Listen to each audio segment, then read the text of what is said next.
Hi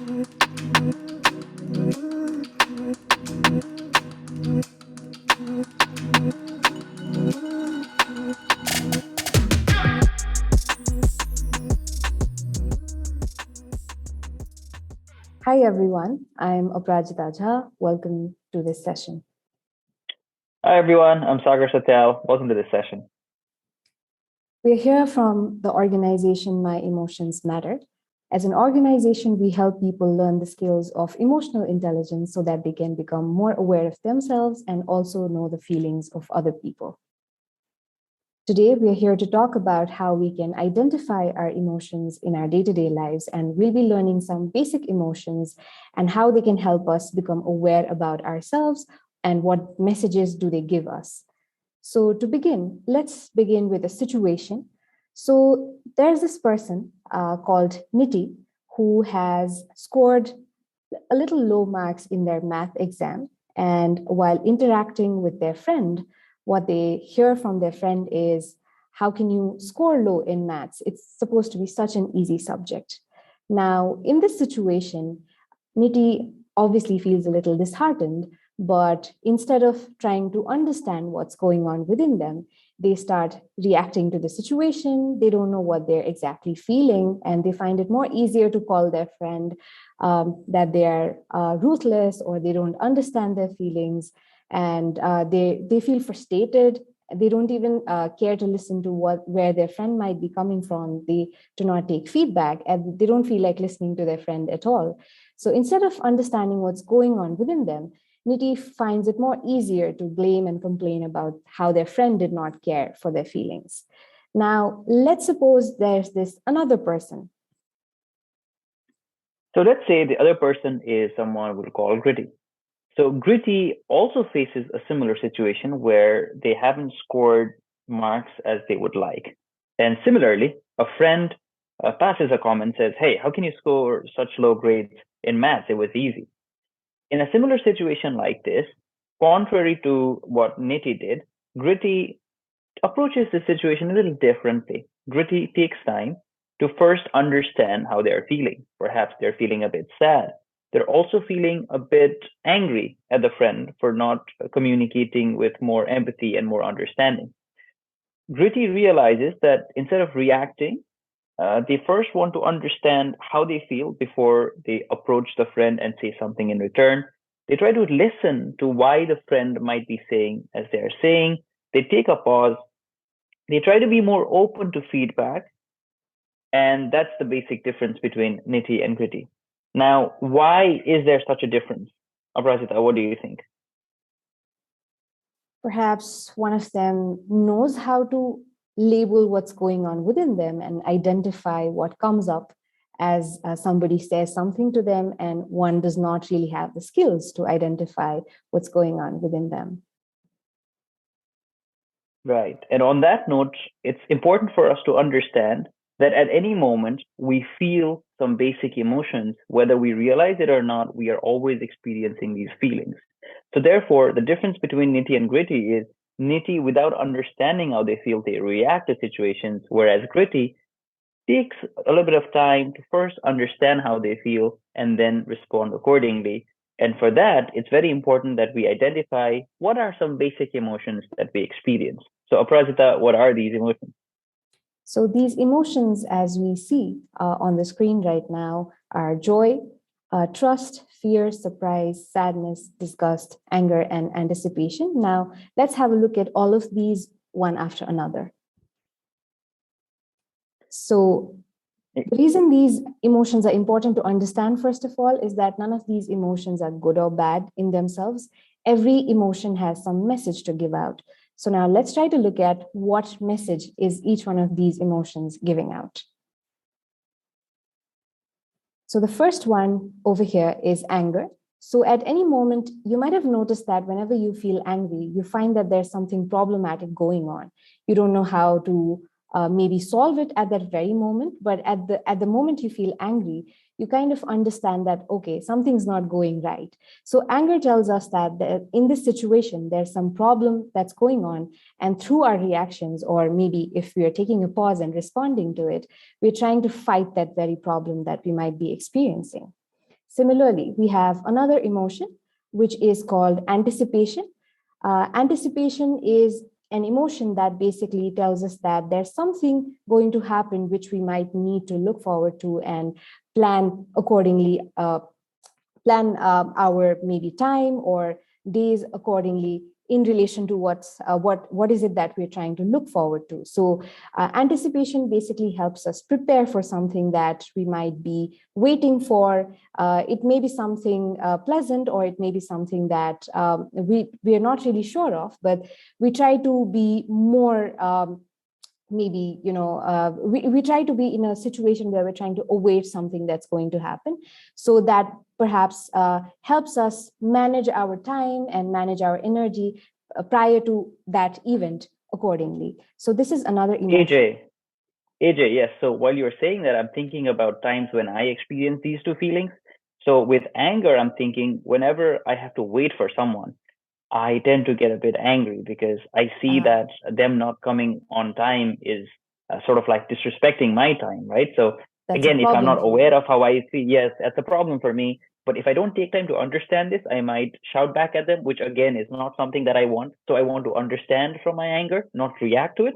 And Right. also with anticipation, especially when I'm traveling somewhere, I get very cautious that I have not forgotten my passport, right? So I look forward to the check-in at the airport, and I try to make sure that I have everything with me. So that's when I'm highly anticipative. So it just reminded me of these. Let's move on with more emotions along these lines.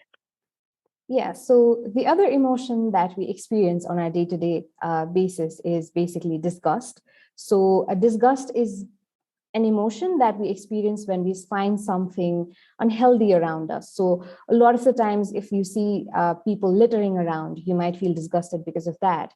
If you see people gossiping about each other, you might be disgusted because of that. Or maybe if somebody is talking to somebody in a loud voice without really trying to listen to the other person, that might disgust you. So whenever you feel disgusted, you might want to ask yourself, what are you trying to reject in that situation? Moving on, the other emotion is, as you can see on the screen, it's fear. So, fear basically tells us that there's something dangerous in our environment around us, and we are trying to protect ourselves from that. Now, sometimes when we, let's say, are trying to approach a new person to talk to, we might feel fearful because of that, because we don't know how they might perceive us, or we don't know what they might say to what we might tell them. So, maybe we're trying to protect ourselves from their judgments or perceptions.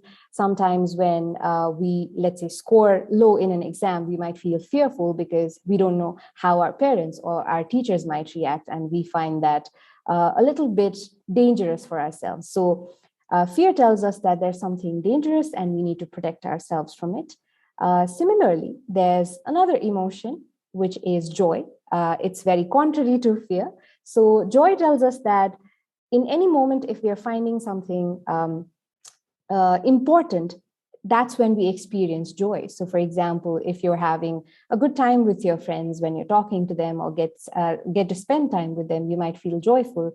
So that might be an important message that you're finding that time with your friends really important. Or when you're doing something creative, such as, let's say, painting, or following any hobby that you might really like, it might be a good indicator that that very hobby or that very pursuit is very important to you. Right. Also, to add to that, AJ, if I get something that I've really been craving for, like it's my birthday and my friends Yeah, give me something that I really want, then I feel very joyful because I see that they saw that this particular thing was really important for me and they noticed it and they took time to buy it for me. Right. right. Just to add on to what AJ has been saying, another emotion that we can add to this list is sadness. And when you are feeling sad, it might feel like there's no sunshine and it's all gloomy. And that instead of fearing those emotions, or instead of saying sadness is bad, we try to understand what sadness is. And that's basically a call for us to try to understand that there's something that we really value that we've come to lose and we need more support. So an example of this could be, I might feel sad that a close friend is leaving for abroad, and I'm missing that sense of presence that this person brought to my life and all the wonderful times we shared together. So sadness, when we feel sadness, it's helpful to think about, okay, I'm sensing that I'm losing something here. So who can I connect with? Who can I get more support from? So that is what sadness calls on us to do. And the next emotion is the opposite of anticipation, which is surprise. Now, surprise might not necessarily be something pleasant all the time. We might be surprised by how things turn out, by the turn of events. So basically, when we feel surprise, the idea is to recognize that we are feeling surprise and to see that as a call to action to adapt to this new situation that we find ourselves in. So in the earlier example that we gave, we might have been anticipating good marks, but then we didn't get the marks that we were hoping for. So obviously we're surprised by how low we scored. And now it calls on us to adapt to this new situation. Should we go and talk to the teacher and ask why we got low grades? Or do we want to go and consult with a friend who got a higher grade and to see what they did differently? Right? And the Yeah, that final is why emotion, I yes, used to find it very surprising when the teachers gave us a free period and just told us to do whatever we would like to do to enjoy ourselves. So that was a very right. surprising element for me. Right, exactly. And the final emotion in this set, one of these eight basic emotions, is trust. And trust, we're sure you've experienced trust. And this is basically calling on us to identify people we can connect with, people who we think can help us, people who think can accept us for who we are, and people who can help us to become a better version of ourselves.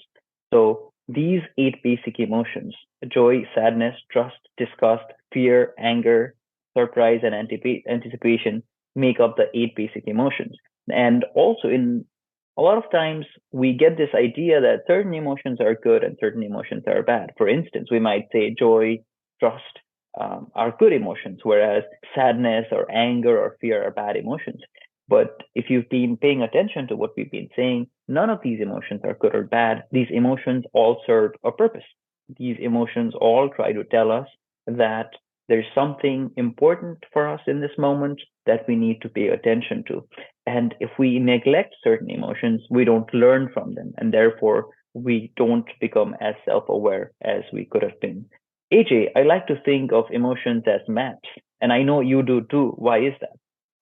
Yeah, because I think if you're clear about what you're feeling in any given moment and you understand the message that the emotion that you're experiencing is giving you, then it becomes clearer to make that next choice or what to do next becomes more clearer to us. But when we don't know what we're feeling, it's it's the same as not knowing how to use a map and we lose our way. We don't know what we're experiencing, and as a result, we don't know what to do next. And all of it seems very confusing.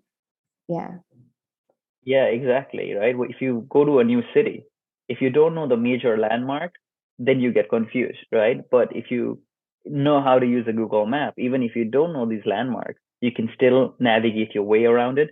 Emotions are like that as well. If you don't understand what disgust is telling you or what anger is telling you tend to get lost and confused and have a lot of judgments and get lost and feel Yeah. negative about it. But even if you're not feeling very pleasant when you're experiencing fear or anger or disgust, if you just take a moment to say, hey, this is what I'm feeling right now, and this is what my emotions are trying to tell me, then you're in a much better position to navigate your relationships. And likewise, understanding this not only helps you, but it also helps people around you because then you realize that maybe you're guessing that someone is feeling angry, but maybe they're feeling sad or maybe they're feeling Yeah. surprised, right? So instead of going and telling people, why are you sad? You might want to ask them, are you sad? Now there's a difference, right? And then you give people the permission to experience all these feelings, and therefore you know how to help them better.